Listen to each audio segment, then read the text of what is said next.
accepte les gens comme ils sont. Oui, je suis très heureuse. Oui. Oui.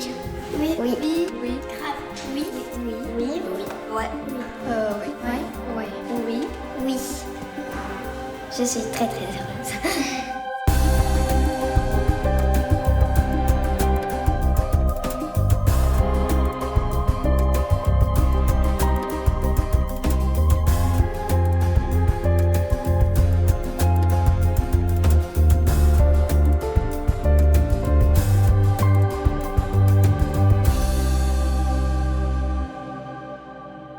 Vous êtes la maman d'un enfant merveilleux, Tom, qui est trisomique 21.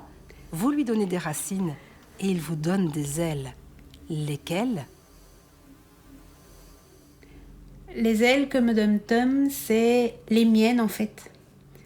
Ce sont des ailes qui me permettent d'être moi et pleinement Laurence. Ce que je n'étais pas avant Tom.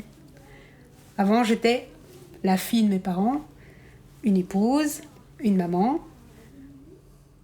Et Tom me met tellement dans l'instant présent, ça m'aime beaucoup parce que Tom me met tellement dans l'instant présent et dans la vie présente qu'en fait, il me donne cette opportunité-là d'être vraiment moi, telle que je suis et complètement. Sans avoir peur du regard des autres, sans avoir peur du jugement des autres, en me moquant complètement de ce qu'on peut penser de moi, parce que je sais qu'on peut être pleinement riche en étant ce qu'on est. Et c'est vraiment ces ailes-là que Tom me donne. C'est vraiment ça. C'est cette opportunité-là. Et c'est un cadeau superbe. Alors bien sûr, mon autre fille, Alice, me donne d'autres ailes et d'autres cadeaux. Mais celui qui m'a fait, entre guillemets, je dis toujours que je suis née, moi, Laurence, avec Tom. Et c'est vraiment ça. L'école inclusive, c'est une école qui accueille chacun tel qu'il est. Pas question d'avoir un élève modèle à qui tous les autres doivent ressembler, parce que chaque enfant est unique et a sa propre créativité. Rose. Avant, j'étais dans une école classique et que c'était beaucoup plus strict, on pouvait pas faire beaucoup de choses. Et qu'ici, j'ai pu plus m'épanouir et voilà. Et faire des projets et des choses comme ça. C'est pour l'aider à développer son plein potentiel que toutes les règles de fonctionnement, les rôles et les registres de réussite ne sont pas fixés. Chacun a son rythme et il est respecté. Arthur, j'y ai appris beaucoup de choses et on y apprend d'une manière où une différence un peu, c'est apprendre en s'amusant un peu. Je reste à côté de toi. Bien sûr, il y a des règles, mais ce n'est pas une école statique. Tout est toujours en mouvement, comme la vie. Coopération, échange, partage, solidarité, respect, remise en question font que les différences deviennent un moteur pour tous. Moi, ce que j'admire même dans cette école, c'est qu'ils acceptent toute personne avec difficulté. Moi, je connais des gens qui ont eu des difficultés et moi aussi j'en ai eu. Et ils font de leur mieux pour nous aider à les surmonter ou faire avec. Et c'est vraiment admirable parce qu'il y a peu d'écoles qui sont comme ça. Ils réfléchissent à ce qui est bon pour toi et moi je trouve que c'est parfait. J'ai énormément de difficultés à me concentrer et à me mettre au travail. Et c'est ça depuis que je suis rentrée à l'école. Je peux pleurer ou me mettre en colère pour un rien. Je peux commencer à stresser, à paniquer, avoir des nausées et tout ça pour un rien. Et je ne suis pas capable de me mettre au travail. Et maintenant, ça s'améliore. Il y a plein de gens qui sont capables de m'aider. J'ai souvent une aide d'un adulte qui vient m'aider. C'est parfait. L'école inclusive, ce n'est pas une illusion, mais un chemin à suivre. Pas à pas et tous ensemble. On y va ? Inclusion, intégration, pédagogie, C'est pas tout seul que je vais y arriver. Il faut des moyens pour avoir une école inclusive. Et les aménagements raisonnables. Accueillir les différences, C'est enrichissant. Inclusion, intégration, pédagogie freinée, je m'y retrouve plus, moi. La différence entre l'intégration et l'inclusion, elle est très claire. L'intégration, c'est lorsque l'enfant s'adapte à l'école. Et l'inclusion, c'est lorsque c'est l'école qui s'adapte à l'enfant. C'est aussi simple que ça. Le parallèle qu'on peut faire entre la pédagogie Freinet et l'école inclusive réside à mes yeux dans le fait que c'est une pédagogie qui se veut adressée à tous. Une pédagogie qui veut amener les enfants à apprendre à se connaître soi-même, justement, pour être le mieux armé, en axant le travail sur les forces et les faiblesses. Le but de l'inclusion, c'est de mélanger tout le monde, que tout le monde se retrouve dans les mêmes classes à tous les moments. L'inclusion, c'est plus que, c'est un droit fondamental et la Belgique a ratifié des conventions de l'ONU. Elle a promulgué des lois. On n'est pas juste des partenariats de l'inclusion. On revendique juste que l'on respecte les lois. C'est aussi simple que ça. Freinet voulait que son école moderne soit une école pour tous, qui permette à tout un chacun d'aller vers l'émancipation. L'objectif premier est clairement de pouvoir accueillir les enfants, quels qu'ils soient, avec leurs besoins, quels qu'ils soient. C'est pas toute seule que je vais y arriver. Alors, ce que je voudrais dire aux professeurs pour apaiser leur crainte d'une classe inclusive, c'est que vous n'êtes pas tout seul et qu'il faut partager, qu'il faut y aller. Donc, des difficultés, il y en a, mais il faut simplement pas être seul. L'inclusion, elle doit passer par la collaboration. Et donc, forcément, c'est vrai que moi, je ne vais pas dire que c'est moi qui dois tout porter, parce que c'est faux. Ici, dans l'école, j'ai cette chance de pouvoir compter sur une équipe dynamique et soudée, et de pouvoir compter également sur des parents qui sont là bien soutenants et qui, moi, en tant que jeune directeur, je sens bien l'envie de toutes ces personnes-là de contribuer, de continuer à faire en sorte que le projet Autre École grandisse et puisse accueillir le plus grand nombre. Tom n'est pas dans une école inclusive parce que il y a maintenant 7 ans et demi, non, plus 8 ans, lorsque nous avons commencé à chercher une école maternelle qui serait susceptible d'accueillir Tom, on est allé frapper à 2 écoles maternelles, surtout une, où l'accueil a été franchement juste catastrophique. Ils étaient entre guillemets prêts à accueillir Tom, pas à la garderie, pas pour manger, pas pour la récré, pas pour la sieste. Donc Tom ne pouvait aller qu'aux heures d'école. Donc ça voulait dire que même moi, je ne pouvais pas reprendre le travail, parce que qui peut faire ça? Faire des allers-retours pour aller chercher son enfant juste 1 heure, 2 heures, enfin personne ne peut faire ça. Et puis il fallait le fameux accord de tous les enseignants. Limite, il fallait l'accord des autres parents de la classe, ce qui est juste aberrant. C'est très difficile pour les parents d'enfants handicapés de s'adresser directement aux écoles.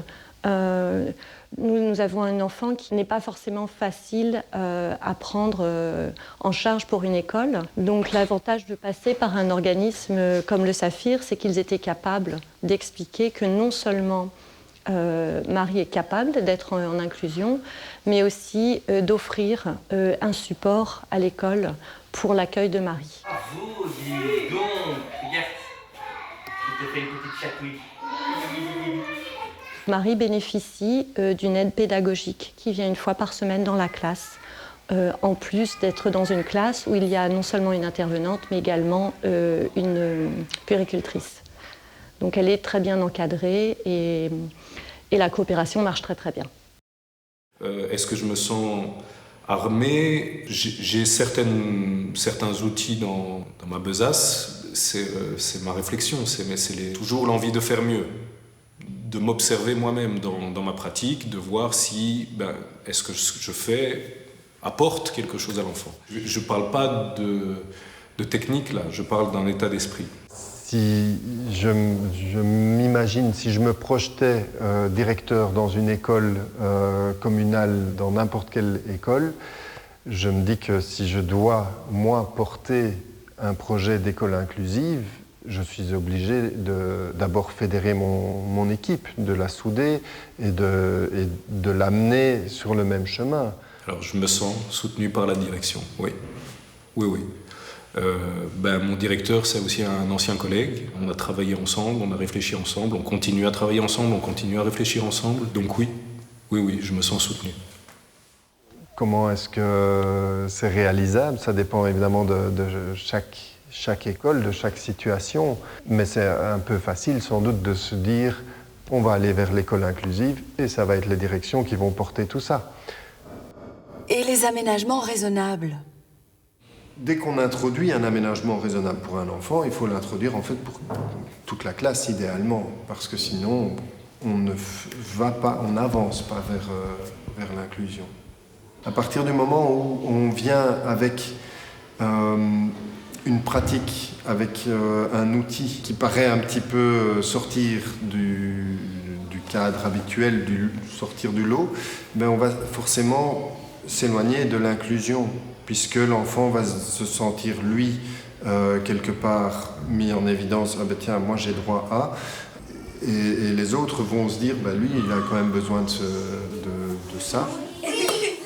Par rapport à la difficulté de dyspraxie et de dyslexie de Gaël, ça a été un cheminement. Je veux dire, on n'a pas tout de suite dit tiens, il est dyspraxique, il faut mettre ça et ça en place. Les choses mises en place au départ, c'était moi qui venais chercher Gaël pendant les heures de cours pour l'amener chez la logopède, chez l'ergo, chez l'orthoptiste, chez la neuropsy. Donc j'avais cette possibilité-là de prendre mon enfant dans la journée sans être stigmatisée, sans qu'on nous dise non, ça va pas être possible, voilà. Et à partir de la 5e, on a mis en place l'ordinateur à l'école, avec la possibilité que l'ergo ou que la logopède viennent en classe. Il y a beaucoup de professeurs, d'intervenants qui ne se sentent pas forcément prêts à accueillir des enfants handicapés, mais il faut savoir qu'il y a certaines formations qui sont très simples. Il y a notamment, je pense à la formation sur le langage Sésame, une méthode qu'a développée la Clairière. Bonjour, je m'appelle Luce. J'ai appris le langage des signes parce que ma soeur est trisomique et qu'elle ne parle pas très bien comme nous. Le même, c'est ça. Et ça, c'est sœur. Frère. Tu vois? Je confonds tout. C'est un langage qui est une adaptation du langage des signes qui permet à des personnes ayant un retard de langage de s'exprimer facilement et d'être comprises. Et ce sont des gestes que l'on apprend très rapidement. Cette formation ne dure qu'une demi-journée. Ah, pardon. Comme ça. Chaussure. C'est ça, chaussette. Il faut savoir que ce sont des méthodes qui sont très positives, non seulement pour les enfants handicapés et leurs familles, mais pour l'ensemble de la communauté et des écoles. Aimer, c'est comme ça, aimer. Aimer, c'est comme ça. Bonjour. Ah, bonjour.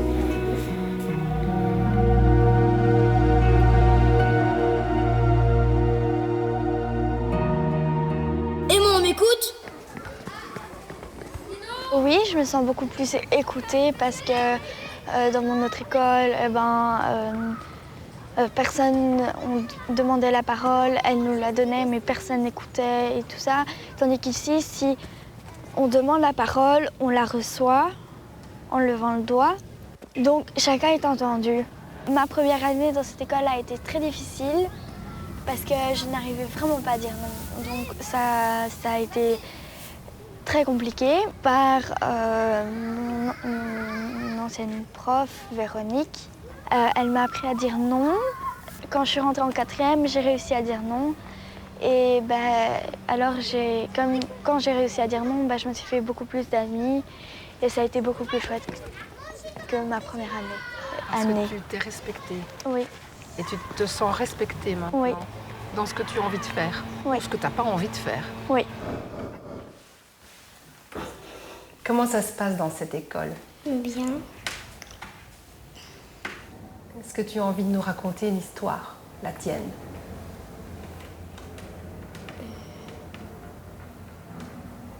Qu'est-ce qui s'est passé quand tu étais petit? Tu racontes? Parce que moi je sais, mais toi aussi tu sais. C'est toi qui dois le raconter.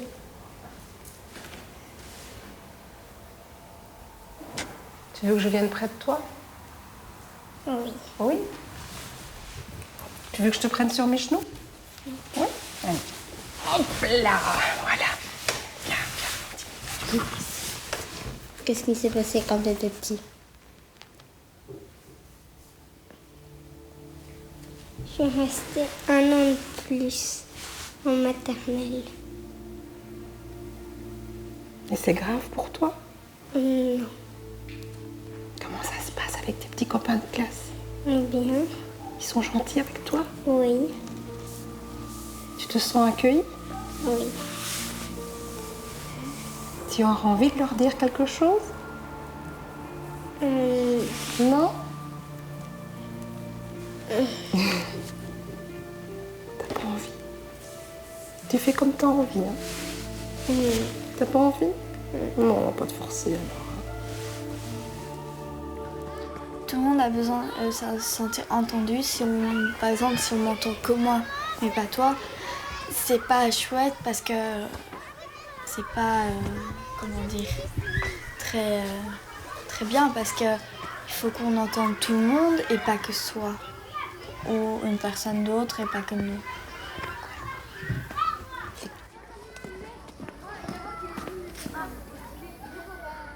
Comment mon enfant pourrait apprendre le goût de l'effort si on lui mâche son travail? Que ce soit la musique, les maths, le français ou quoi que ce soit, on accueille là où l'enfant se trouve et on va lui permettre d'avancer à son rythme. Voilà, peut-être que pour un enfant comme Marie, qui est une enfant trisomique, elle a déjà 1 an ou 2 de plus que les enfants de l'accueil première maternelle dans laquelle elle se trouve, mais elle va faire les choses à son rythme et puis elle ira dans le multi-âge des 1, 2, 3 plus tard. Mais elle fera les choses et elle le fera au moment où ce sera elle qui sera prête à les faire. Et je crois que c'est ça qui est important. C'est pas nous en tant qu'adultes qui devons dire maintenant tu es prêt pour ça parce que c'est marqué dans les programmes que tu dois faire ça. Mais on peut pas dire à chaque enfant toi, parce que tu as 7 ans, tu dois savoir ça, ça et ça. Ça marche pas. On fait attention de ne pas tomber. Et il y a un puits. On va sauter dans le puits. Un enfant grandit avec son corps. On apprend à marcher avant d'apprendre à courir. Certains vont apprendre à lire plus facilement, d'autres vont apprendre à écrire plus facilement. Dans une activité comme ici, je respecte le rythme et l'autonomie des enfants. Donc moi, je présente des exercices, un tour à réaliser. Et les enfants qui sont capables de le faire le font. Ceux qui veulent passer à côté le font aussi. Ils sont vraiment libres d'évoluer avec leur corps et de suivre leur rythme à eux. En aucun cas, la présence de Marie ne va freiner les enfants du groupe, ne va en aucun cas influencer le choix de l'enfant de le faire ou de ne pas le faire. Ils ont des moments où ils vont apprendre plus vite dans tel apprentissage et puis tel autre apprentissage ne les intéresse pas spécialement. Donc ils vont pas s'y intéresser, donc ils vont pas progresser à ce moment-là. Et puis un jour ils vont se dire mais ça c'est super intéressant. Et puis c'est cette puissance de vie, c'est un peu ça. Ils vont s'appuyer là-dessus et hop, ça y est, c'est parti. C'est pas qu'on fait n'importe quoi, n'importe quand. On est aussi attentif au programme et autres, mais c'est sans forcer, sans dire là il faut passer tel examen ou faire telle évaluation et tous ils doivent réussir, tous ils doivent entrer dans la même case au même moment. On va vraiment insister sur le fait que le corps appartient à chacun et le respect de l'intimité de chacun. Donc un enfant est libre de son corps, mais c'est très important, et on insiste beaucoup là-dessus auprès des autres enfants, c'est de respecter aussi bien l'enfant et son corps, et aussi le rythme de l'enfant. On n'essaye pas non plus d'effacer ces différences, on n'essaye pas d'inclure ces enfants pour qu'ils fassent partie du groupe et qu'ils fonctionnent comme le groupe. Non, le groupe, il est constitué d'individualités très différentes, avec certains des besoins plus spécifiques que d'autres, et où chacun peut trouver on va essayer que chacun puisse trouver sa place dans ce groupe.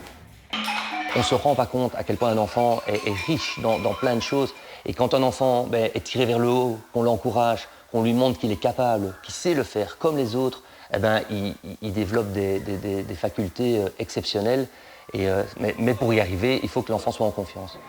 Et donc c'est très important de mettre l'enfant en confiance, aussi bien avec son professeur, mais aussi bien avec les enfants qui l'entourent, aussi bien dans le cadre dans lequel il est. Il faut qu'il se sente bien. Et une fois qu'il est bien, qu'il est rassuré et qu'on lui dit qu'il est capable, il fait des prouesses.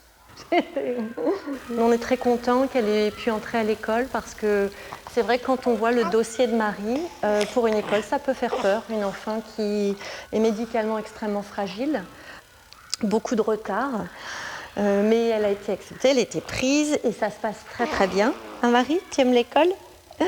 Marie fait énormément de progrès depuis qu'elle est arrivée. Elle gagne énormément en indépendance pour ce qui est de mettre ou défaire ses chaussures, mettre son manteau, l'enlever, se nourrir seule. Toutes des petites tâches quotidiennes qui semblent faciles d'apprentissage, mais qui en fait, pour des enfants comme elle, sont un vrai défi. Et bien finalement, elle fait des progrès beaucoup plus rapides en étant à l'école qu'avec tout l'entraînement, tous les exercices qu'on fait à la maison. Hein, Marie? Tu es grande maintenant? Oui. Et Marie adore l'école, ce qui lui donne beaucoup de force et de courage. On a fait des progrès. Et si on me demandait à moi ce que je veux? Léontine. Je suis en 5e primaire, dans la classe de Micheline et Nathalie. Ce que j'aime pas trop, c'est quand les autres enfants ils viennent te poser des questions. Oui, mais pourquoi tu as été là-bas et pourquoi tu vas là et pourquoi tu es parti plus tôt ou des choses comme ça. Et du coup, ça c'est énervant parce que c'est ta vie à toi et tu n'as pas envie que tout le monde le sache. Sauf qu'après, ils insistent plusieurs fois. Donc à la fin, c'est compliqué de garder pendant toute l'année quelque chose que tu n'as pas envie de dire, mais que finalement, tu le dis parce que tu te dis sinon ils ne vont pas arrêter de me demander. Non, j'ai peur que ça reste comme ça toute la vie, comme ça, à devoir faire des choses différentes. Et c'est pas gai, parce que alors du coup, les autres, ils se croient différentes, et alors ils sont un petit peu comme ça. Qu'est-ce qu'elle fait celle-là? Elle part toujours et tout, des choses comme ça. Et du coup, ça c'est pas très gai. Mais donc on a peur de rester différente toute la vie. Enfin, on le restera avec ce qu'on a. Est-ce que c'est ce que les adultes appellent être HP? Oui. C'est ça? Je suis au potentiel, je pense que c'est ça qu'ils disent. Ça veut dire que dans certains domaines, tu sais réfléchir plus vite. Je pense que c'est ça qu'on m'a expliqué. Et quand tu sais réfléchir plus vite, du coup, tu comprends plus vite les choses. C'est ce qu'on m'a expliqué. C'est chouette ça, non? Bah non, parce que c'est différent et que tu aimerais bien ne pas à chaque fois devoir faire plus de choses, tu vois. Donc on a dû faire des tests, des trucs, enfin juste pour après qu'ils disent « Oh ben voilà, tu es ça », alors que c'était très bien avant quand je le savais pas et que je restais comme tout le monde.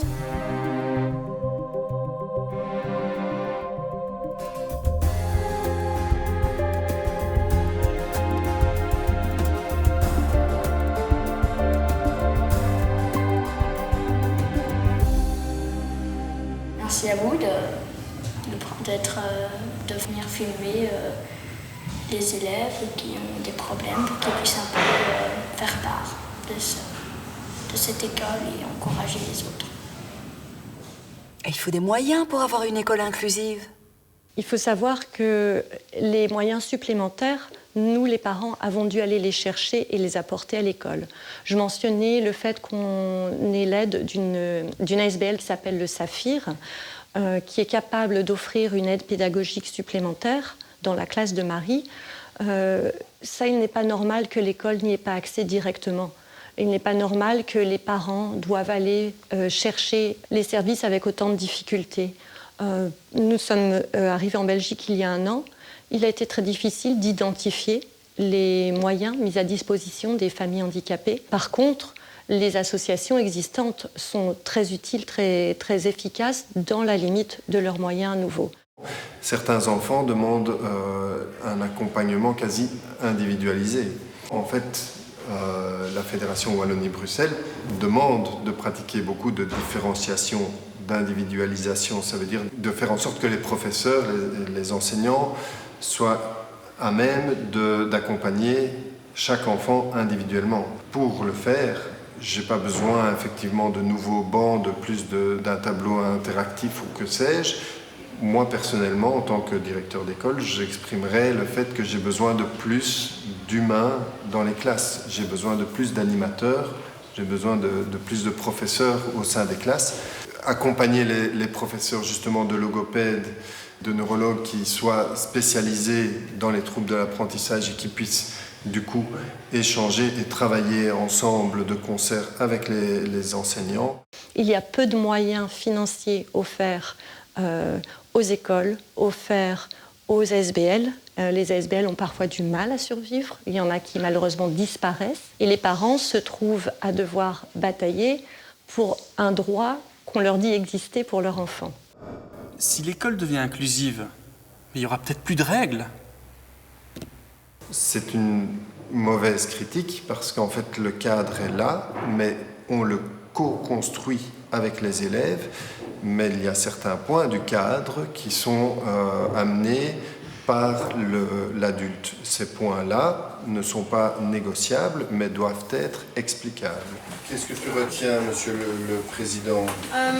Je retiens qu'on a certaines personnes qui voulaient le faire.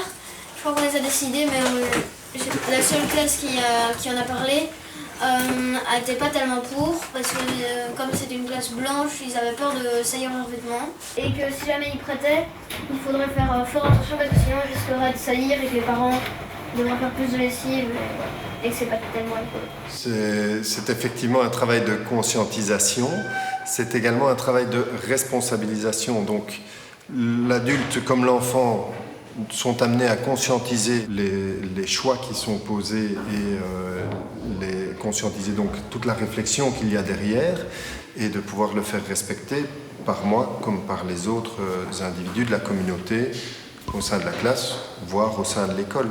Le conseil est clôturé. Merci bien, Monsieur le Président. Vous avez fait ça comme un chef. Qui est-ce qui fait la prochaine présidence? Ok, et puis ensuite, Isidore, Jean. De nouveau, c'est l'histoire d'un cadre. C'est pas du laisser-faire, c'est de la guidance. On guide pour justement pouvoir avoir les outils pour utiliser la liberté et donc pouvoir gérer les envies, les désirs, mais de manière constructive. Il y a quelque chose de très vivant qui permet cet échange, qui permet ce côté léger et qui permet de se dire c'est chouette l'école. L'égalité des chances dans une école inclusive. C'est pas utopique ça? C'est bien beau de prôner l'égalité, mais c'est pas ça qui va permettre de résoudre les différences qui sont inhérentes à l'humain. On est tous différents. Et effectivement, aller vers de l'inclusion, vers une école inclusive, ça veut dire amener plus de moyens à ceux qui en ont le plus besoin et permettre à tout un chacun de bénéficier de la même vue. Si on se réfère à ce dessin, qu'à mon avis, beaucoup de monde connaît déjà. Ce que nous, on n'a pas ici à l'autre école et qu'il y a beaucoup dans les autres écoles, ce sont les points, les bulletins. Donc, tout ce temps qu'on perd à faire des cotations, de voir si l'enfant rentre dans les normes, dans un sport ballon, est-ce qu'il sait faire tel mouvement, telle passe, tel... Alors oui, non, peut-être, je coche, je cote, je mets une évaluation. Ici, ça n'existe pas. Donc on a une évaluation formative qui se fait naturellement. L'enfant va savoir tout de suite s'il est capable de le faire ou pas. S'il n'en est pas capable, il va essayer de mettre les choses en place pour y arriver. Et s'il y arrive, on lui proposera quelque chose de différent, peut-être de plus adapté, peut-être plus difficile pour lui, pour que justement un nouveau challenge s'offre à lui. Ça permet à l'enfant de ne pas se sentir jugé ou comparé aux autres, parce que justement on ne va pas l'évaluer devant les autres.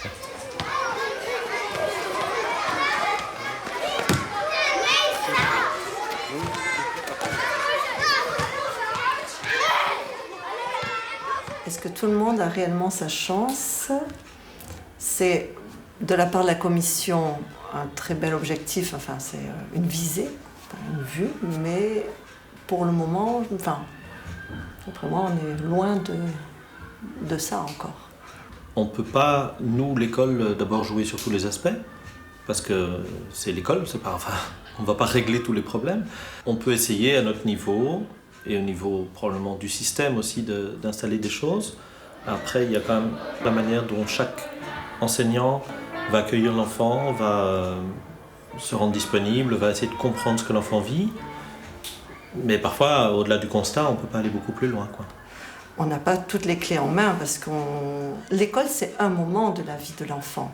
Et il y en a beaucoup d'autres. Il y a la famille qui est très importante aussi. J'aimerais faire un câlin à maman. Alors, maman. Pas Parce que maman fallait qu'elle n'ait tout pour moi, alors parce qu'il fallait qu'elle a... Oh!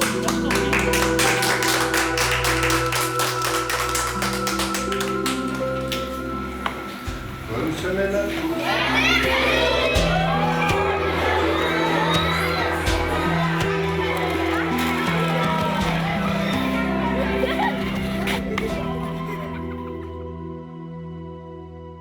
Moi, je constate aussi que tant que l'école supplée au problème, par exemple, si une école, pour le bien de l'enfant, lui fournit du matériel qu'il n'a pas, ou s'occupe de l'accompagner à des soins médicaux, ou je ne sais pas, ben, tant que l'école ou tant qu'un enseignant fait ça, ça veut dire que le système ne doit pas se remettre en question. C'est une manière de le masquer, en fait, de cacher les choses. Colmater. Colmater, exactement. C'est pas aller chercher le problème à la racine. Par exemple. Je pense qu'il est important que si l'on connaisse une personne avec handicap ou pas, ça n'empêche pas le fait qu'on devrait s'éduquer sur le handicap.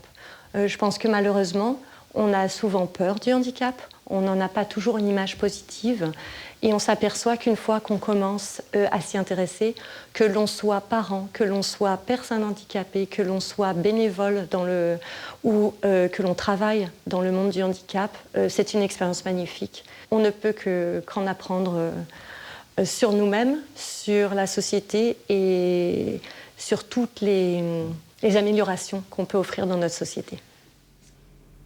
En fait, mon coup de gueule, là, à l'heure actuelle,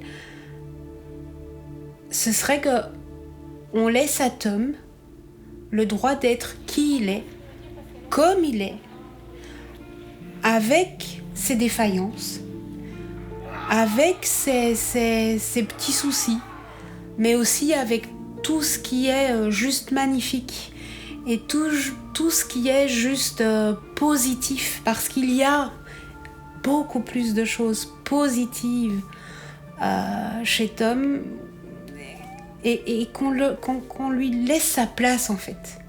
C'est plus une question de place dans la société, qu'on lui permette d'être qui il est et pleinement qui il est.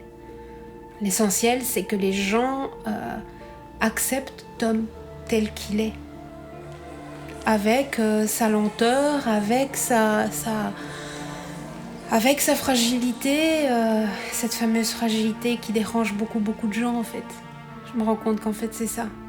Ça dérange beaucoup de gens. Parce que les gens n'aiment pas la fragilité. Et pourtant c'est beau, la fragilité. C'est beau. En fait, accueillir les différences, c'est enrichissant. Ça peut vous apprendre beaucoup de choses, les enfants différents. Vous apporter quelque chose de très grand. Ben moi, ça m'a apporté quelque chose de grand. Mais quoi, je ne sais pas, mais je sais que ça m'a apporté quelque chose. Je suis heureux de participer au projet d'une école qui tend vers l'inclusion, parce qu'il me semble que c'est le défi de notre société, d'inclure tout le monde dans la société, que ce soit au niveau des classes, des handicaps, des cultures. Il faut intégrer tout le monde dans notre société. Accueillir des enfants différents ouvre les yeux, ouvre les cœurs, et on constate évidemment que les enfants, eux, sont très sensibles à la différence, mais n'ont pas autant de préjugés. Ben, moi, j'accepte tous les gens qui sont différents ou qui ne soient pas différents, je les accepte. Parce que je trouve que c'est important d'accepter tout le monde. Je suis le papa d'Amélie qui a 21 ans et je suis très fier de ma fille. Elle verse des larmes, donc moi je suis très émotif aussi. Et depuis qu'elle est là, elle nous apporte joie et bonheur. C'est vraiment pleine de tendresse, c'est des gens qui vous font découvrir des choses qui parfois vous paraît vous énervent ou quoi. Eux, ils ont ce recul-là qui vous permet de prendre les choses différemment. Et je suis très content qu'elle participe à cette activité-là de Soldat Rose. Et je vois qu'elle sait faire des choses que je ne suis pas habitué à voir. Et franchement, je suis très très fier de ma fille. Voilà. Je suis ravie en tout cas d'être présente ou en tout cas observatrice du Soldat Rose parce que c'est un spectacle inclusif, mais je suis aussi ravie d'une démarche inclusive par rapport aux enfants. Je n'aime pas trop ce mot « enfant différent ». Je dirais « enfant à besoins spécifiques » et je pense que c'est important, ce sont des enfants. Enfin, on met en évidence cette intelligence et ce bonheur de rassembler tout le monde. Si on a un enfant porteur de handicap, un enfant qui est différent dans la classe, on va de toute façon devoir remettre nos pratiques en question en essayant d'innover. Ça nous oblige à bouger en fait. Oui, c'est obligé d'être réactif et pas se dire qu'on a trouvé une routine, on reste dans cette routine. Rester vivant. On reste vivant. Rester vivant. Ouais. Le handicap de Marie, en fait, nous a appris à ralentir. Ça a été très important. On s'aperçoit qu'on vit dans une société où on veut toujours faire tout plus vite et plus. Tout est sur le plus, que ce soit en rapidité, en quantité. Nos enfants sont trop... stimulés. Et nous, on s'est aperçu qu'on se fait tous entraîner. C'est qu'on se met dans cette spirale infernale, on oublie de vivre, on oublie de regarder le bonheur d'être en vie. Notre petite fille a failli mourir 3 fois les 6 premiers mois de sa vie, et on s'est aperçu que le simple fait d'avoir une enfant en vie était déjà merveilleux. Elle fait les choses moins rapidement, mais elle les fait. On nous a appris une technique très simple, c'est que quand on lui demande quelque chose, on doit attendre 10 vraies secondes avant une réponse. Et on s'est aperçu que dans notre monde actuel, c'est un concept très difficile à mettre en place parce qu'on est toujours en train de courir. Et depuis, on a appris justement à passer à sa vitesse. Et quand on passe à sa vitesse, on voit 10 fois plus de choses et on voit la beauté du monde. Voilà. Il n'y a que du bénéfice à accepter, des différences.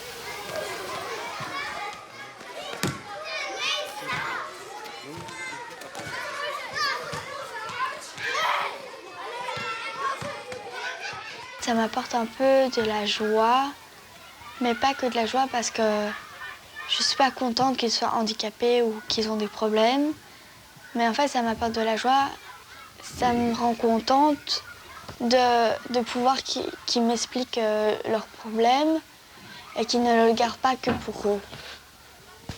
Parce que s'ils le gardent que pour eux, ils vont rester ils vont avoir ce problème. Et moi, j'ai des problèmes et je les ai gardés. Et maintenant, je les ai dit à ma maman et ça m'a fait du bien. Donc voilà, ça fait du bien quand on les relâche, nos problèmes. On est tous différents, donc moi, je peux avoir des problèmes et quelqu'un d'autre peut aussi avoir des problèmes, mais pas les mêmes que moi. Donc tout le monde est différent, mais tout le monde a bien un problème, je pense.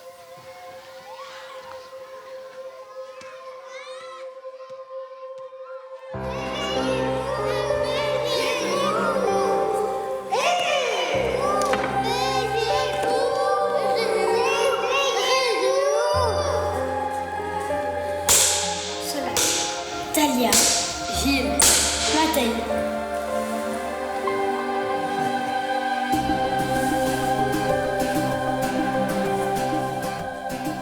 Lisette, Kostya, Eva, Tonio.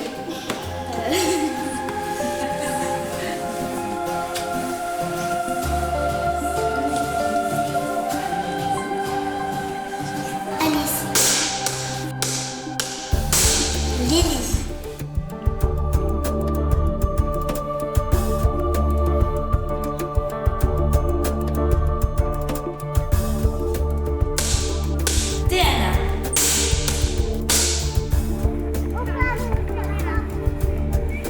Merci pour les gens pour voir moi à la télé. Issa, Miguel, Luce, Lia, Hugo, Nino.